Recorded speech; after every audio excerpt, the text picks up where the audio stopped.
ufise jalousie menya ngo ndagoma ndakubwire uko wankurikirana ufise jalousie ntaho uzogera silvope ntaho uzofugeza mugabo niwashimira ivy'abandi ukavuga ati nigute ujya mu no mudura kugira ngo nshobore kugishigira akantu kiwanje maze barondeza iwanje kugira ngo nubake izina ryanje akazi kose uri kurakora rondera ama innovation ikintu gishasha ushiramo kugira ngo ugire akabirya kawe baronze barondera wewe kubera ako kantu k'akabirya washizemwo urabona kakakwafi karakunda abapapa oya zatari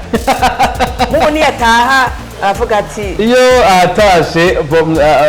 mutama avuga ati sheri umeze neza vraiment good igihe cyose mu Rwanda naho washika Canada iyi kwafiye bakubonye gati uriya ni umurundi kazi kubera iki hari akantu nagize gatuma umurundi kazi ashobora kumenyekana naho yari mu makungu kubera aka kwafi nyene